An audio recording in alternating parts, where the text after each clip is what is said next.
Two cities. The same size earthquake. One walks away. The other does not. The difference is not luck. It is the ground itself. By the end of this video, you'll know why this works and how to apply it with what you already have.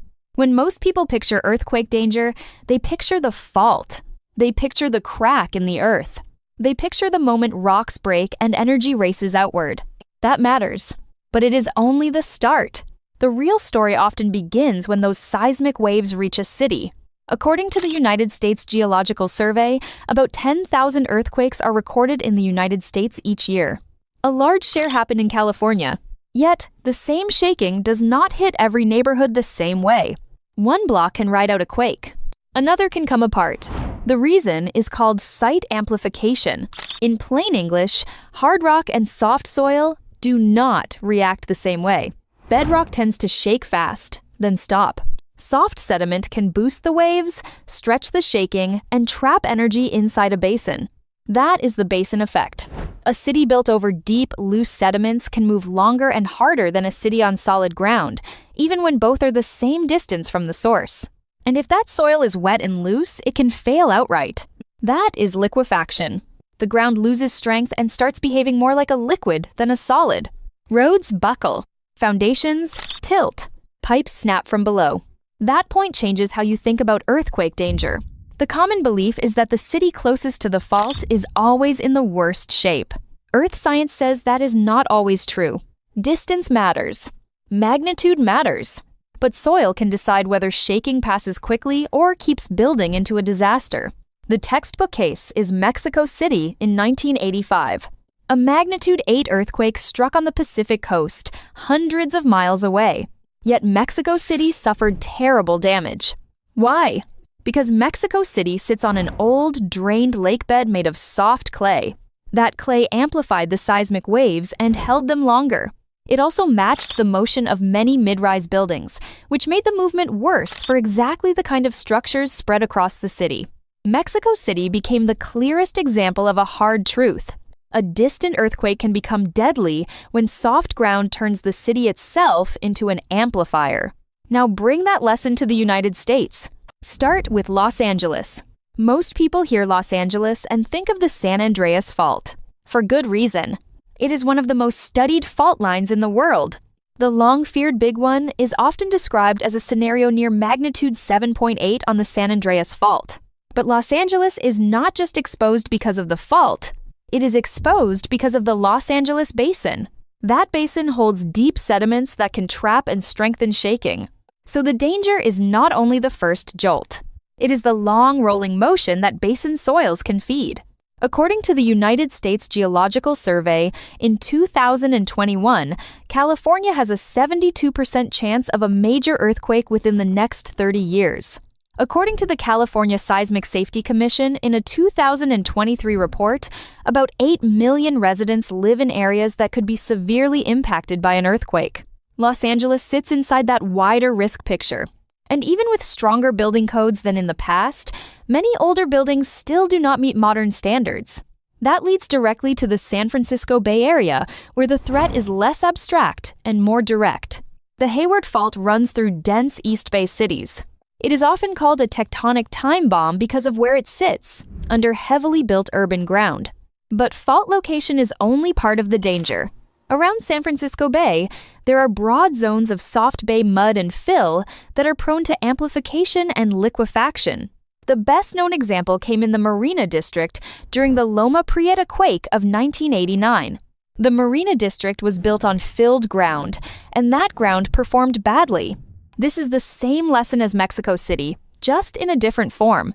Bad soil can turn shaking into structural failure. The Bay Area also carries the memory of the 1906 San Francisco earthquake. According to the United States Geological Survey, that quake was about magnitude 7.9 and caused more than 3,000 deaths and more than $524 million in damage at the time, about $17 billion in current value. That history often pulls attention toward the size of the earthquake. But the ground conditions under San Francisco Bay help explain why damage can be so uneven from one district to another. Move north to Seattle and Portland, and the scale changes again. Here, the main threat is the Cascadia Subduction Zone. This fault system is capable of a magnitude 9 earthquake and tsunami. It last ruptured in the year 1700. That alone makes Seattle and Portland major cities to watch. But there is also the local geology. Soft glacial basin fill can amplify shaking in parts of the region. Seattle also faces danger from the shallow Seattle Fault, which brings a more local source of strong motion close to the city itself. That means the Pacific Northwest does not have a single earthquake problem. It has layered risks. A giant offshore rupture from the Cascadia Subduction Zone. Local basin effects. A shallow fault under Seattle. Two cities can hear the same warning and still face different outcomes because their soils and building stock are not the same. Then, there is a part of the country many Americans do not think of as earthquake country at all. Memphis and St. Louis sit near the new Madrid Seismic Zone. This was the source of the great earthquakes of 1811 and 1812. The central United States does not look like coastal California, but that does not make it safe. Mississippi River Valley sediments can carry shaking across long distances.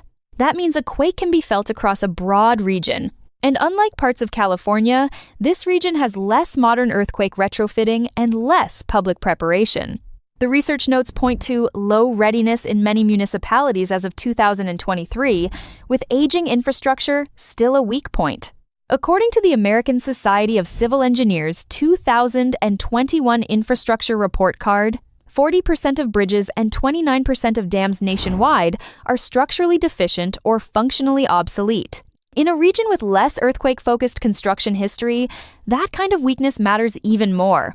Memphis and St. Louis are a reminder that a city does not need a famous coastside fault to face serious seismic risk. Salt Lake City has a different profile but a similar problem. The Wasatch Fault runs right along the base of the city. That puts the source close. Then the valley sediments add another layer by amplifying the shaking. Salt Lake City also has much older housing built with unreinforced brick. That kind of building can fail badly in strong shaking because the walls are stiff and brittle. This is where the phrase "will not survive" needs care. It does not mean a city disappears. It means large parts of a city can suffer damage that the public does not expect, not because the earthquake was impossible to predict, but because the weak points were already known. And that is the heart of this story. The real killers are often not the shaking alone. They are soft basin soil, liquefaction, old unreinforced masonry, soft story buildings, low retrofitting, weak bridges, aging public buildings. According to the research notes, building codes improved from 2000 to 2020, but many older structures still remain out of compliance. In 2021, California passed legislation that set aside $200 million for earthquake safety work, including assessments and retrofitting of public buildings. That shows progress. It also shows the scale of the problem. If cities were already fully prepared, that money would not be needed. There is also a harder point that rarely gets enough attention. Earthquakes do not kill people at random. Buildings do. Soil conditions help decide how those buildings move. So the safest city is not just the one with the smaller fault nearby. It is the one that mapped its basins, strengthened its weak structures, and treated old construction as a present danger, not a historic footnote. The mainstream view is that the next disaster will be about magnitude and location. The better reading of the evidence is narrower and more useful. Damage depends on what the seismic waves enter after they leave the fault. So go back to the two cities from the start. Same earthquake, different ground, different buildings, different ending. The earthquake does not choose its victims. The ground and the buildings do. Preparation is the one variable people can still change. Is your city sitting on bedrock or on a basin built to amplify shaking? Is it near the San Andreas Fault, the Hayward Fault, the Cascadia Subduction Zone, the new Madrid Seismic Zone, or the Wasatch Fault? Tell us where you're watching from.